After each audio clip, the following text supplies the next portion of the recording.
Ok សម្រាប់វីដេអូថ្ងៃនេះខ្ញុំបង្ហាញអ្នកនរគ្នាអំពីរបៀបក្នុងការបង្កើតកាតសិប្បនិមិត្តនៅលើធនាគារ ABA អញ្ចឹងយើងបង្កើតហើយយើងអាចយកកាតសិប្បនិមិត្តកាតខ្លាំងៗនេះយកទៅទិញ game ក៏ដូចជាកម្មវិធីឬក៏យើងអាចយកទៅ subscribe បានន័យថាយើងទិញអាប្រភេទពួក Pro ពួក Premium ដែលមានស្រាប់នៅលើកម្មវិធីដូចជា CapCut ជាដើមអញ្ចឹងណាបាទព្រោះពេលដែលអ្នកនរគ្នាប្រើកម្មវិធី CapCut អីហ្នឹងគឺយើងនឹងឃើញហើយវាមានអាឡែងឲ្យយើងទិញឲ្យយើង subscribe join Pro join Premium អីចឹងណាបាទអាហ្នឹងឯងគឺវាតកតងជាមួយនឹងការ link account ធនាគាររបស់យើងចូលតែយើងអត់ត្រូវប្រើ account ធនាគារ SIM របស់យើងទេអា maintain របស់យើងគឺយើងត្រូវតែបង្កើត account คล้ายបង្កើតកាតសិប្បនិមិត្តមួយផ្សេងទៀតដើម្បីទុកទិញកម្មវិធីអស់ទាំងនោះឥឡូវយើងចូលមកក្នុងត្រង់កន្លែងមុខងារកាតរបស់យើងមកចូលហើយគឺវានឹងបង្ហាញកាតឲ្យយើងឃើញហើយកាតហ្នឹងគឺវាមាន2បើសិនអ្នកនរគ្នាអត់ទាន់បង្កើតផ្សេងទេគឺមានតែមួយទេកាតស៊ីនរបស់យើងតែនេះខ្ញុំធ្លាប់បង្កើតម្ដងរួចហើយគឺវាមានដល់2តែឥឡូវខ្ញុំចង់បង្កើតមួយទៀតជាមួយវាលោតដល់ទៅ3កាតនៅកន្លែងហ្នឹងបាទតែឥឡូវអត់ទាន់បានបង្កើតទេអញ្ចឹងតកតងជាមួយនឹងការបង្កើតនេះអ្នកទាំងអស់គ្នាបាទដើមគេដំបូងចេះគឺអាស៊ីនរបស់យើងបាទពេលយើងចុចចូលកាតភ្លាមវាបង្ហាញយើងភ្លាមហ្នឹងគឺអាហ្នឹងកាតដែលយើងកំពុងតែបង្កើតថ្មីបាទអញ្ចឹងដើម្បីបង្កើតវាបានអ្នកទាំងអស់គ្នាត្រូវមើលខាងក្រោមបាទគឺឃើញត្រង់កន្លែងសញ្ញាបូកហើយកាតបូកក្រហមហ្នឹងចុចនៅលើវាមួយមកអូខេបន្តមកទៀតយើងត្រូវជ្រើសរើសមើលយើងប្រើកាតឥណទានឬក៏កាតសិប្បនិមិត្តអញ្ចឹងយើងយកត្រង់កន្លែងនេះខាងក្រោមគេបង្អស់គឺគេដាក់ថាកាតនិមិត្តបាទអញ្ចឹងចុចត្រង់កន្លែងកាតនិមិត្តមកដើម្បីធ្វើការបង្កើតអញ្ចឹងត្រង់ចំណុចនេះវាគ្រាន់តែបញ្ជាក់យើងទេថាកាតហ្នឹងពេលយើងបង្កើតហើយគឺយើងបានភ្លាមហើយពេលដែលយើងទូទាត់គឺវានឹងផ្ដល់សារជូនដំណឹងមកកាន់យើងអូខេនៅមានផ្សេងច្រើនទៀតអានខ្លួនឯងណាបាទអញ្ចឹងយើងចុចក្នុងប្រអប់នេះមួយមករួចហើយយើងចុចបន្ទាប់អូខេអញ្ចឹងកាតហ្នឹងគឺអ្នកនរចង់បានប្រភេទកាតអ្វីកាត Master Card ឬក៏ Visa Card បាទទី1នេះខំហ្នឹងអានឹង Master ហើយរូបមិត្តសញ្ញា Master Card ហើយឡើយនេះគឺ Visa Card អញ្ចឹងអ្នកនរគ្នាចង់បានប្រភេទណាអញ្ចឹងបើសិនជាខ្ញុំជ្រើសរើសយក Master Card បាទអញ្ចឹងគឺ standard ទូទៅគឺយើងយកហ្នឹងចុចបន្តខាងក្រោមនេះមកដល់ចំណុចនេះ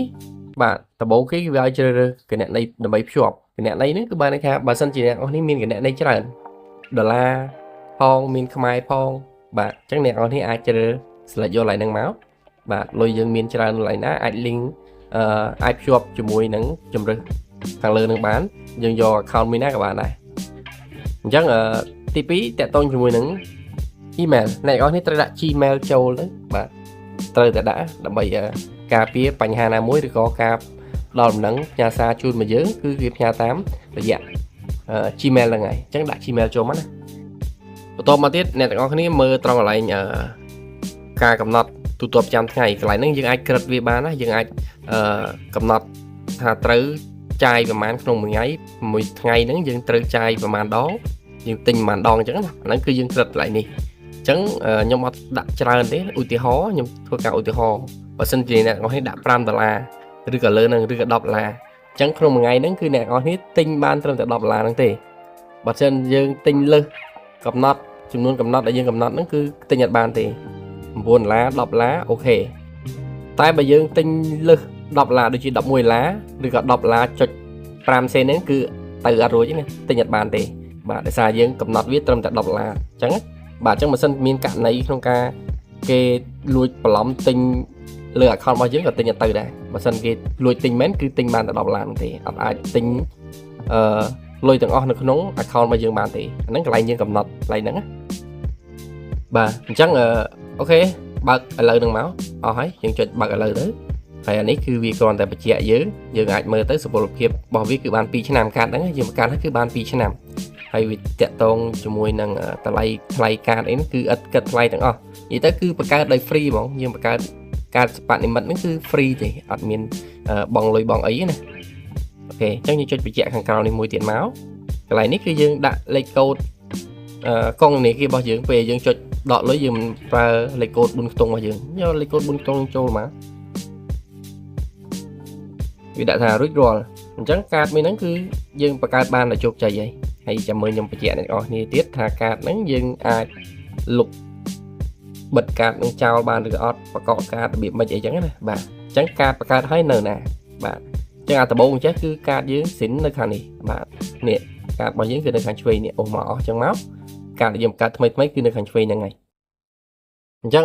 តើតើជាមួយនឹងការកំណត់ខ្ញុំសូមបញ្ជាក់អ្នកទាំងអស់គ្នាបាទយើងមើលបដាទៅខ្ញុំបង្ហាញអ្នកទាំងអស់គ្នា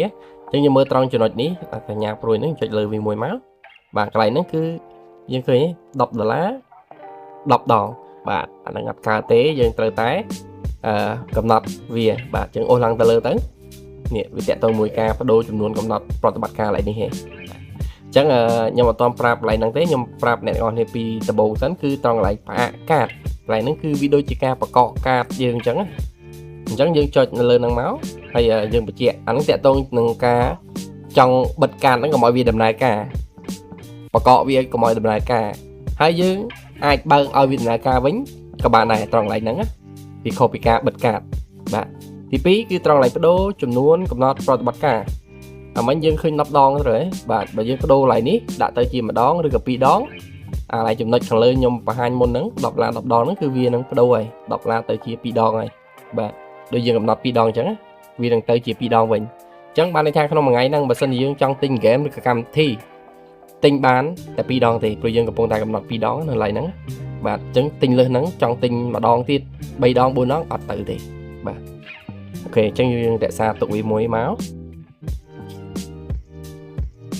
បាទដូចរាល់យើងចុចកាតកន្លែងនេះហើយទី3កន្លែងបដូរគណនីភ្ជាប់បាទកន្លែងហ្នឹងបើសិនជាអ្នកទាំងអស់គ្នាមានគណនីច្រើនឧទាហរណ៍ថាមកកុងធនាគាររបស់យើងប៉ុន្តែយើងមានaccount ខ្មែរ account បរទេស account ដុល្លារបាទតែតាក់ទងមួយ$នេះបាទយើងអាចជ្រើសរើសភ្ជាប់គណនីផ្សេងបានណាបើលុយខ្មែរវាអត់ឲ្យភ្ជាប់ទេអូខេអញ្ចឹងយើងចុចបញ្ជាក់មករួចហើយហ្នឹងទី3បដូរគណនីកាតហើយខាងក្រោមនេះគឺបដូរឈ្មោះកាតអាហ្នឹងអត់សំខាន់ទេព្រោះអានេះចង់បដូរដាក់ឈ្មោះមិនក៏បានដែរតែយើងឲ្យចំណាំបាទអញ្ចឹងយើងមើលកន្លែងបិទកាតវិញអានេះគឺសំខាន់បាទកន្លែងសំខាន់ដែរបើយើងចង់បិទកាតហ្នឹងយើងប្រើហើយត្រូវតែមើលទៅដូចអត់ទៅស្រួលអត់ទៅសុវត្ថិភាពគឺយើងបិទកាតអញ្ចឹងបើក្នុងករណីដែលវាអត់ឲ្យយើងចុចចេញអក្សរដិតអក្សរអត់ដិតអញ្ចឹងចុចអត់បានអញ្ចឹងអាហ្នឹងយើងបិទអត់ទាន់បានទេបើសិនចេញដិតខ្មៅចេះអាហ្នឹងយើងអាចធ្វើការចុចឲ្យបិទកាតនឹងបានសារកាតហ្នឹងគឺយើងប្រើប្រាស់បានប្រើប្រាស់ហើយតែកាតមិញយើងបង្កើតថ្មីពេកគឺវាអត់ទាន់ឲ្យយើងបិទទេអូខេអញ្ចឹងដូចជាអស់ហើយបាទអ្នកទាំងអស់គ្នាអាចសាកល្បងបង្កើតដោយខ្លួនឯងបាន